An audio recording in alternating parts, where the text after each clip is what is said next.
শুভ সকাল বন্ধুরা, মিষ্টিস ফ্যামিলির আরেকটি নতুন ব্লগে তোমাদের সবাইকে অনেক অনেক ওয়েলকাম। আশা করছি তোমরা সবাই ভালো আছো আর আমরাও বেশ ভালো আছি। তো আজ হলো রবিবার আর ঘড়িতে এখন সময় হচ্ছে সকাল 7টার মতো। আর এখন থেকেই কাছে দূরের আমার সমস্ত বন্ধুদের সাথে নিয়ে আমার ব্লগটি শুরু করছি। তোমাদের সবাইকে আমার ব্লগের সঙ্গে থাকার জন্য অনুরোধ রইল। ঘুম থেকে উঠে ফ্রেশ হয়ে সবার আগে চলে আসি ঠাকুর ঘরে। এখন ঠাকুর ঘরের যে কাজগুলো আছে সেগুলোই আগে করে নেব, কেননা ছেলে আর হাজব্যান্ড বেডরুমে এখনও ঘুমোচ্ছে, তো ওই জন্য ওই ঘরের কাজগুলো এখন কিছুই করতে পারবো না। তাই ভাবলাম যে ওরা ভালো করে ঘুমিয়ে নিই, কেননা আজকে তো হাজব্যান্ডের ছুটি আছে, ছেলের তো ছুটি চলছে, এক্সাম শেষ, তো একটু বেশি টাইমই ওরা ঘুমোবে। তাহলে ততক্ষণে না আমি এই কাজগুলো এই দিকে গুছিয়ে করে নিই। এই কাজগুলো করে ভেবেছি আগে হাজব্যান্ডকে ডেকে দেবো, ছেলেকে আর একটু ঘুমোতে দেবো, কেননা ও উঠলে তো ওকে নিয়ে ব্যস্ত হয়ে পড়বো। ওই জন্য ভেবেছি হাজব্যান্ড উঠে যাবে, তারপরে দুজনে মিলে একটু চাটা খেয়ে নেব, তারপরে গিয়ে ছেলেকে তুলবো।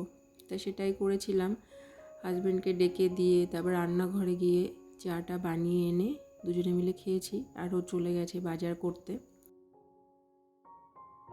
ছেলেকে ঘুম থেকে তুলে ব্রাশ টাশ করানো সব হয়ে গেছে, ওকে খাওয়াবো, তাই ওর খাবারটা রেডি করছি।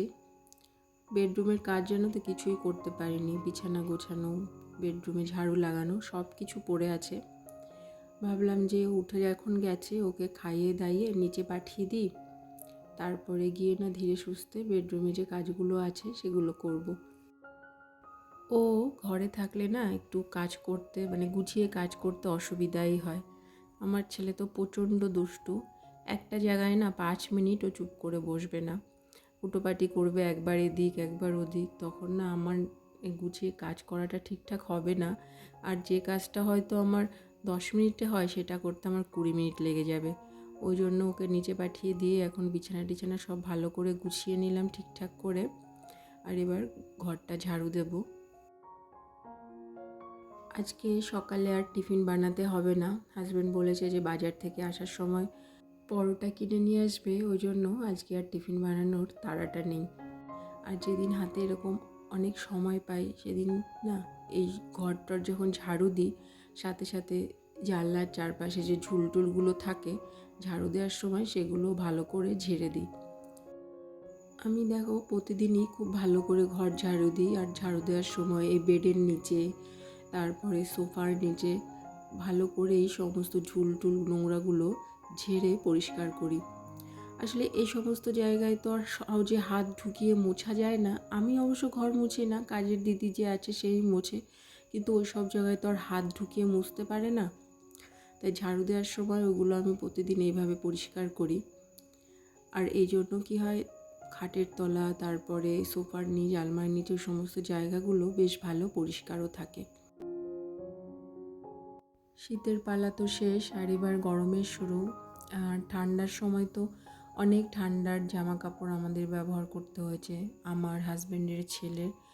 আর ছেলের একটু বেশিই লাগে, দেখবে আমরা যদি 2টো জামা কাপড়ে চালাতে পারি, বাচ্চার সেটা 5টা কি 6টা লেগে যায়। তো একবারে তো বা একদিনে তো সব কেচে ধোয়া পরিষ্কার করা সম্ভব নয়। ওই জন্য না প্রতিদিন অল্প কিছু কিছু শীতের জামা কাপড় কেচে ধুয়ে পরিষ্কার করে তুলে দিচ্ছি। আর প্রতিদিন এইভাবে অল্প করে করে কেচে ধুয়ে দিলে কষ্টটা অনেকটা কম হয়। কালকে ছেলের কিছু শীতের পোশাক, ওর 2-3টে সোয়েটার, তারপরে ওর স্কুলের সোয়েটার যেগুলো, ওগুলো সব কেচে দিয়েছিলাম। তো ওগুলো তো আর লাগবে না, সেজন্য এখন ভালো করে ভাঁজ করে আবার তুলে দিলাম। এগুলো আবার নেক্সট শীতে বের করা হবে। তো জায়গার জিনিস দেখবে জায়গায় গুছিয়ে রাখলে না পরে যেটা যখন লাগে সেটা খুঁজে পেতে অনেক সুবিধা হয়। উপরের কাজকর্ম সব মিটিয়ে এখন চলে এসেছি নিচে। হাজব্যান্ড বাজার থেকে চলে এসছে, তাও পরোটা এনেছিল, সেইগুলো সবাই খেয়েছি। আর তারপরে এখন দুপুরে রান্না বান্নার জন্য সব কিছু রেডি করছি।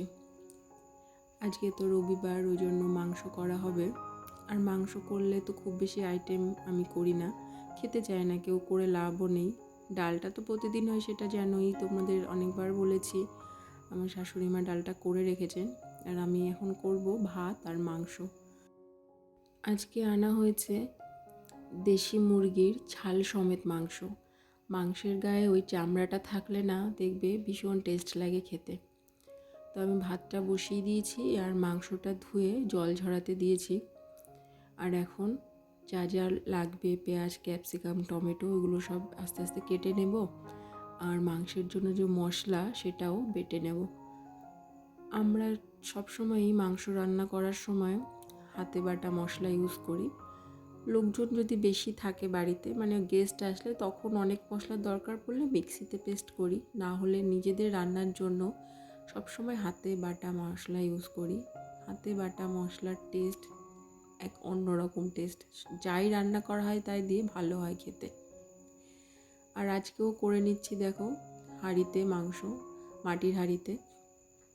আর আগে তো একটা বড় হাঁড়ি ছিল, তো ওই হাঁড়িটা না অনেকটা বড় ছিল, মানে 4-5 কিলো মাংস ধরবে। তা আমরা 4-5 জন মানুষ, তার জন্য তো অতটা মাংসের প্রয়োজন নেই। তা আবার আমি এই ছোট মাটির হাঁড়িটা কিনেছি। এই হাঁড়িটায় 1.5 থেকে 2 কিলো মাংস ধরে, এটা আমাদের পক্ষে যথেষ্ট। মাটির হাঁড়িতে রান্না করা মাংস খেয়ে বাড়ির সবার এত ভালো লেগেছে, ওই জন্য এখন প্রায় রবিবার করেই না এই মাটির হাঁড়িতেই করি। মাংসটা বসিয়ে দিয়েছি, মাংস হচ্ছে, কারণ ওটা এখন আস্তে আস্তে অনেকটা টাইম লাগবে, প্রায় 1 ঘন্টা মতো লাগবে মাংসটা রেডি হতে। আর এদিকে আমি তরমুজটা কেটে নিচ্ছি। তরমুজটা এত বড়, প্রায় 4.5 কিলো ওয়েট।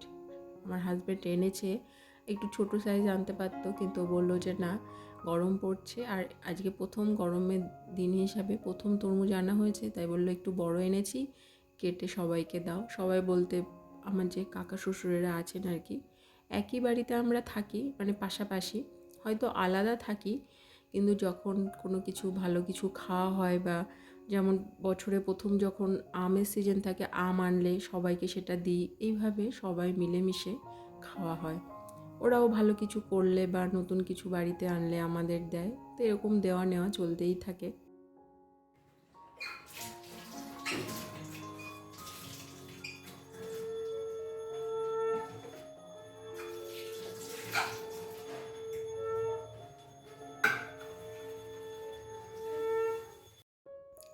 তরমুজ খেয়েছি, সবাইকে তো দিয়েছি, আর নিজেও খেয়ে টেয়ে নিয়েছি। আর এখন অল্প কিছু বাসন রান্না করতে করতে হয়েছে, সেগুলোই ধুয়ে নেব।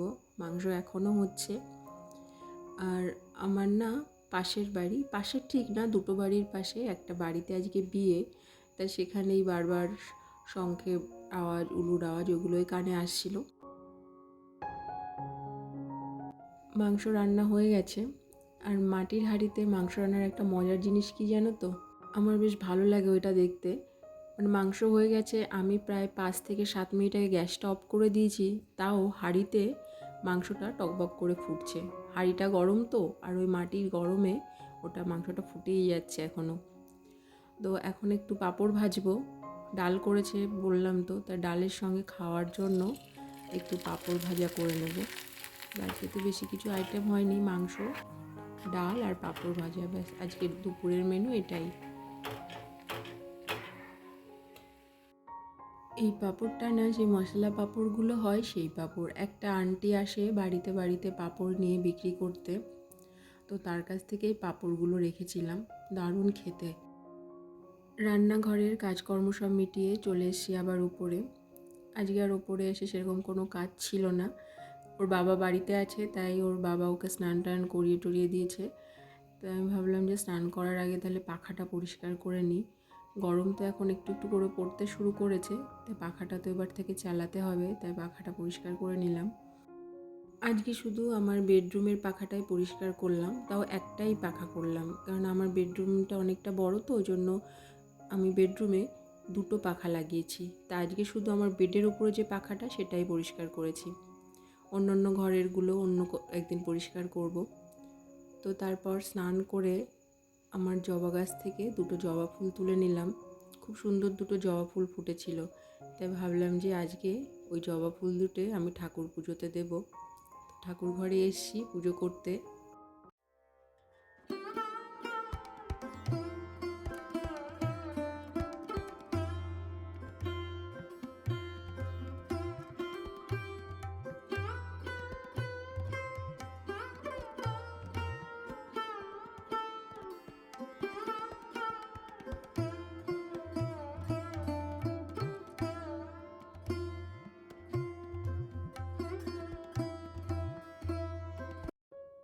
ছেলেকে এখন দুপুরের খাবার খাওয়াবো, আর পাঁপড় ভাজা পেয়েছে, তো ওই জন্য দেখো একা একাই খাওয়া শুরু করে দিয়েছে। ভীষণ পছন্দ ওর পাঁপড় ভাজা। তো আজকের মতো ভিডিওটি এই পর্যন্তই তোমাদের সঙ্গে শেয়ার করলাম। দেখা হবে আবার নেক্সট ব্লগে। তোমরা সবাই ভালো থেকো, সুস্থ থেকো।